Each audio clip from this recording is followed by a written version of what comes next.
자, 문화관광 해설사에 대해서 오늘 주제를 잡았는데요.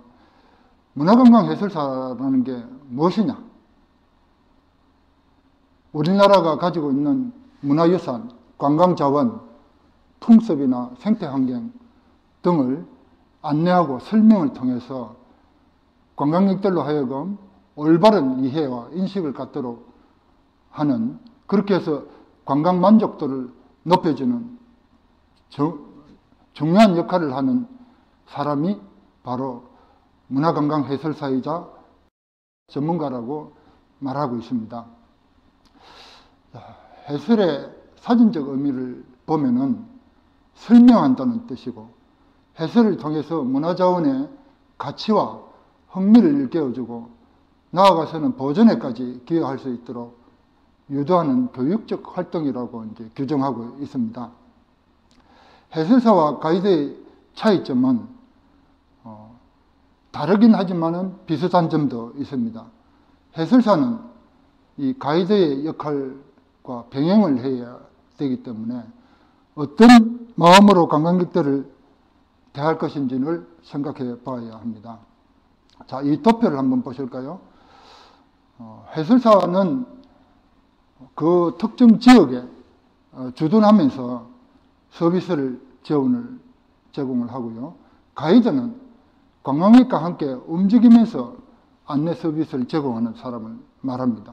그러니까 해설사와 가이드는 완전히 다르면서도 같이 병행해야 되는 그런 점이 있습니다. 자, 관광해설이 필요한 자원에 대한 가치 전달을 해설사는 우선으로 하고 있고요. 가이드는 자기들의 어떤 사업을 위한 여행 일정 관리를 우선적으로 생각을 하는 사람입니다. 또 해설사는 지역 정보를 정확하게 전달할 수 있어야 하고요. 가이드는 특정 지역이 아닌 전체 여행지에 대한 포괄적인 정보만 전달하는 이런 사람이 되겠습니다. 여러분들은 해설사와 가이드를 동시에 서비스를 제공하는 그런 전문가가 되어야 하겠습니다. 앞으로는 우리 성균관과 향교서원에서도 국내, 국외 또는 역사, 문화, 철학, 예절 등의 전문 지식을 고루 갖춘 도슨트를 능가하는 전문적인 청년 유사가 되어야 한다고 생각을 합니다. 여기에다가 여러분들이 앞으로 프로그램을 개발을 할 때 각자의 향교나 서원을 중심으로 해서 뒤산에 또는 주위에 있는 숲길을 잘 개발을 해서 거기에다가 어떤 숲길의 이름을 하나 붙여서 힐링할 수 있는 그런 장소로 개발하면 참 좋겠다고 생각합니다. 그래서 그 숲길을 걸으면서 건강도 챙기고 내 행복도 챙기는 이른바 웰니스 관광이라고 하는 이런 컨셉으로 한번 개발을 해 봐야 될 필요성이 있다고 생각합니다.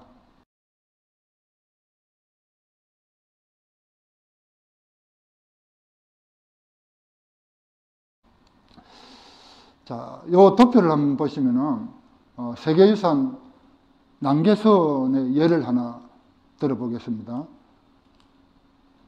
자, 여기에 남계서원이 있고요. 바로 옆에 붙어서 청계서원이 있습니다. 여기는 왜 서원이 나란히 두 개가 붙어 있느냐 하면은 조선 중기에 최대의 사화가 일어났던 무오사화에 희생되신 분들을 두 분을 배양을 했습니다. 남계서원에는 일두 정유창 선생을, 청계서원에는 타경 김일손 선생을, 이 두 분의 친구분 뜻을 기려서 나란히 서원이 세워져 있습니다. 그래서 이 남계서원의 홍살문부터 출발을 해서 오른쪽 언덕을 해서 숲길을 따라서, 소나무 숲길을 따라서 한 바퀴 이렇게 둘레길을 만들어서 총 길이는 900m고 소요 시간은 약 40분 정도로 해서 이 숲길마다 30곳에다가 우리 논어 속에 나오는 4가지 글자들을 만들어서 스토리텔링을 했습니다. 그래서 사자 논어길 또는 군자의 길이라고 명명을 해서 힐링할 수 있는 이런 기반을 저는 만들어서 시행을 하고 있습니다. 여기에 보면은 순서대로 1, 2, 3, 4 해서 30분까지 하면서 처음 출발은 군자익기를 시작을 해서 논어 첫 구절에 나오는 하기시섭지, 또 군자는 무번한다, 또 정자가 말씀하신 날마다 3가지씩 반성을 한다 라는 이 논어의 구절들을 현장에서 스토리텔링으로 설명을 하고, 또 그 아래쪽에는 그 논어가 있는 주변에 식물, 나무, 꽃, 풀, 야생화 이런 것들을 사진을 첨부를 해서 생태계 해설까지도 곁들여서 할 수 있는 이런 콘텐츠를 만들어 놓았습니다. 그래서 우리 현교나 서원을 찾는 관광객들에게 논어를 가르치고 숲길을 산책하면서 힐링할 수 있는 이런 시스템을 만들었습니다. 여러분들도 돌아가시면은 각자의 향교나 서원 중심으로 해서 이런 군자의 길, 숲길을 한번 만들어 보시면 큰 콘텐츠가 될 것으로 사료됩니다. 자, 그러면 문화관광 해설사의 기본 자세를 5가지를 한번 살펴보면은, 첫 번째로 문화 또는 관광 자원에 대한 풍부한 지식을 갖춰야 됩니다. 우리가 향교와 서원이 가지고 있는 역사 인물 또는 문화재, 건축물 여러 가지에 대한 지식이 없으면 해설을 할 수가 없습니다. 그래서 이런 부분들을 여러분들이 계속 연구하고 노력해서 하나의 큰 그림을 그려 놓으셔야 됩니다. 예를 들어서 역사를 보면은 여러분들이 향교와 서원을 해설하는데 가장 많이 등장하는 부분이 역사 얘기입니다. 특히 우리 유학의 발달사 6.25의 도통에 대해서는 반드시 숙지를 해야 됩니다.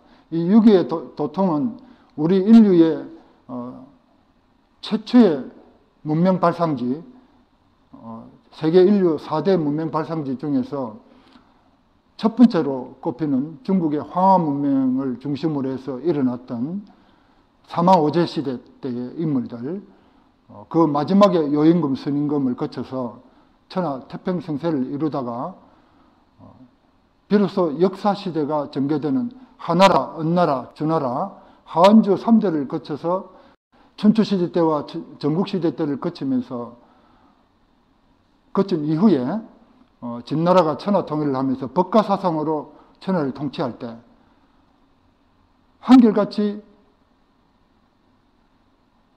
아니되옵니다 라고 하신 사상가들이 유가사상가들입니다. 그래서 진시 황제가 이 유가사상가들을 모두 죽이고 그에 따르는 모든 책들도 불태우는 분서갱유가 일어났습니다. 그 이후에 우리 유교는 다 없어져 버렸다가 1267년이 지난 송나라 때 와가지고 염계주돈이 선생이 불교와 도교를 훨씬 능가하는 학문체계를 만든 게 우리 성리학이었습니다. 그 성리학을 이제 정희 선생이 연구하고 발전시켜서 몇 사람을 거쳐가지고 주제에 이르러서 그 성리학이 체계적으로 완성이 되었습니다. 이것을 주자학이라고도 하고 주자성리학이라고도 하고 또는 성리학이라고 하고, 이것을 우리 고려 말기 때 해원 안양 선생님께서 주자전설을 가지고 들어오면서 이게 우리 조선이 건국되는 조선의 통치 수단으로 성리학을 받아들이게 됩니다. 그 이후로 이제 해원 안양 선생님의 제자 국제건부 이제 백이정 선생 이 두 분이 우리나라의 실정에 맞는 성리학을 연구하고 발전시켜서 익제 이재현 선생에게로 물려주고 또 가정 이곡 선생에게로 그의 아들 목원 이색에게로, 그리고 그 이후에 야한 길제, 그 다음에 김숙자 선생, 그분의 아드님이신 전필제 김종직 선생으로 도통이 이어졌다가 김종익 선생의 크게 네 제자, 첫 번째는 한원당 김경필, 두 번째는 타경 김일손, 세 번째가 일두 정해창, 네 번째가 우제 손중돈, 이런 분들이 전필재 선생의 학문을 이어받아서 한원당 김경필은 정암 조광조를 거쳐서 율곡 이 선생으로 전해지면서 기호학파의 영수가 되었고요. 타경 김일성과 일두 정해창은 신구당 노명으로 옥계 노진으로 거쳐서 남명조식에게로 이어지면서 남명학파가 만들어졌고요. 마지막 네 번째 우제 손중도는 회제 이연적을 통해서 성제 이후와 거의 조카있던 태계 이황 선생으로 이어지면서 영남학파가 일어났고, 이런 식으로 이제 우리 성리학의 도통사는 여러분들이 반드시 숙지를 해야 됩니다. 이런 부분들은 앞으로 해설을 할 때 또 스토리텔링을 만들 때 반드시 들어가는 부분이니까 이런 분들은 각 역사마다 한 꼭지씩 이렇게 체계적으로 정리를 해서 아예 그냥 딜렉토리로 딱 만들어 놔야 합니다. 그리고 해설을 해 나갈 때 그 분위기에 따라서 필요한 부분만큼 내 딜렉토리 안에 있던 이야기를 끄집어내서 연결해서 하나의 스토리텔링으로 만들어 나간다면 여러분들도 최고의 전문가가 되는 문화관광 해설사가 될 것입니다. 자, 두 번째는 단정한 복장, 그리고 예의 바르고 절제된 행동을 해야 됩니다. 건들건들 이렇게 하면 안 되겠죠. 세 번째가 표준말을 구사해야 됩니다. 사투리 안 됩니다. 표준말을 구사하고 정확한 발음으로 내가 관광객들에게 전해주고자 하는 언어를 구사를 해야 됩니다. 그리고 지극히도 성실함으로 감동을 줄 수 있도록 연출을 해야 됩니다. 또 외국인에 대해서는 내가 민간 외교관이다라고 생각해서 우리나라의 문화재 역사 유적지를 이렇게 전달하는 자부심과 긍지를 가져야 될 것으로 봅니다. 그리고 관광객들에게 꼭 지켜야 될 사항 10가지를 보면은 10분 전에 딱 도착해서 관광객들을 맞아 드리는 자세를 가져야 되고, 또 관광객들을 대할 때 어떤 우열성이나 미모를 판단하거나 장애를 기준으로 한다거나 또는 지식의 높고 낮음을 봐서 차별화해서는 안 된다. 모두가 동일하게 대해야 된다라는 것입니다. 그 다음에 경어를 사용하고 바른 몸짓으로 안내를 해야 됩니다. 또 한 사람에게만 눈길을 주고 한 사람에게만 질문을 하고 하면은 선택받지 못한 다른 사람들이 싫어할 수도 있습니다. 또 우리가 일정에 대해서 변경사항이 반드시 생기면은 관광객들에게 먼저 양해를 구해야 됩니다. 어떤 이유로 해서 일정이 변경되었으므로 양해해 주십시오 라고 해야지, 양해를 하지도 않은 상태에서 일방적으로 일정을 바꿔버리면 안 됩니다. 그 다음에 제일 우리가 해설사들이 주목해야 될 부분은 상대방이 누구냐 따라서 달리 해설을 해야 됩니다. 어른과 아이들, 특히 이제 남녀는 구분을 많이 안 해도 되겠지만은 어른들은 어른들에 맞는 컨셉으로, 아이들은 아이들 눈높이에 맞춰서 해설을 해야지, 그거 따지지 않고 똑같은 일정으로 하면은 듣는 사람들이 지겨워서 못 듣습니다. 그 다음에 이제 해설사가 이 안내하고 해설을 해야 되는 일을 등한시하고 자기 개인의 권리를 많이 버는 사람이 간혹 있습니다. 절대 그러시면 안 됩니다.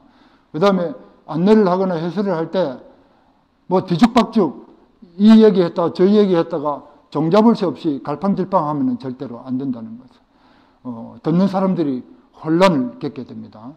또 내가 하는 말이 좀 큰 소리로 상대방에게 정확히 전달이 돼야 되는데 혼잣말로 중얼중얼중얼하고 상대방이 무슨 말을 하는지 못 알아들으면 아무 소용이 없는 겁니다. 그리고 강압적이거나 상대방을 무시하는 행동은 절대 해서는 안 됩니다. 이런 이제 10가지 사항을 유념해 주시기 바랍니다. 그 다음에 관광객들에게 해서는 안 될 사항이 있습니다. 관광객은 불편한 자리에 두고 나는 좋은 자리에 서서 안내하는 거, 이거 안 됩니다. 오히려 관광객들을 시원한 그늘로 나는 땡볕에 서서 서비스하는 자세를 취하는 게 좋은 방법입니다. 그 다음에 술을 마시고 해설하거나 또 약속 시간에 늦어서도 안 되고요. 제일 중요한 게 우리가 안내를 하면서 혼자 먼저 가버립니다. 관광객이 따라오든지 말든지 그렇게 하면 안 됩니다. 그 다음에 귓속말로 살살 하는 이런 말, 또 지나친 몸짓과 찡그린 얼굴, 이런 것도 상대방에게 불편함을 준다는 걸 명심하시기 바랍니다. 자, 그 다음에 문화관광 자원에 대한 그 해설 기법을 보면은 한꺼번에 너무 많은 것을 말해주지 마세요. 관광객들의 성향은 물론 우리 한교서원에 처음 하고 어떤 전통 문화를 배우러 왔지만은 첫 번째 목적이 관광 목적입니다. 뭐 두 번째가 이제 체험 목적인데 많은 역사 얘기를 들으려고 하질 않습니다. 우리는 아무리 좋은 얘기를 해줘도 전체 내용의 한 10%, 20% 정도밖에 인식을 못합니다. 나머지는 그냥 흘려듣기 때문에 굳이 뭐 싫어하는 이야기를 길게 늘어놓을 필요가 없을 것 같습니다. 핵심적으로 꼭 전달해야 될, 꼭 알아야 될 이런 말들을 강조해서 굵고 짧게 선명하게 전달을 해야 될 것으로 봅니다. 그리고 상대방과의 상호 교감도 없이 일방적으로 이야기하는 것은 절대 해서는 안 됩니다. 그래서 항상 상대방을 긴장시키려면 제가 처음 시작에 말씀드렸듯이 질문을 해요.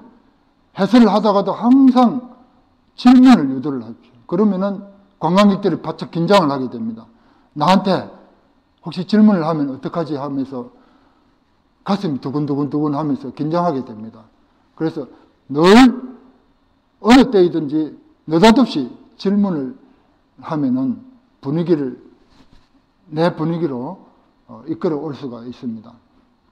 또 전문적인 그 역사 문제가 나오면은 거기에 따르는 반드시 근거를 제시를 해야 됩니다. 아니면 허구성일 수밖에 없습니다. 그리고 거칠지 않고 자연스럽게 체계적으로 전달을 하면 좋겠습니다. 자, 이번에는 지금까지는 문화관광의 해설사에 대해서 알아봤고 지금부터서는 이제 스토리텔링 기법에 대해서 알아보겠습니다.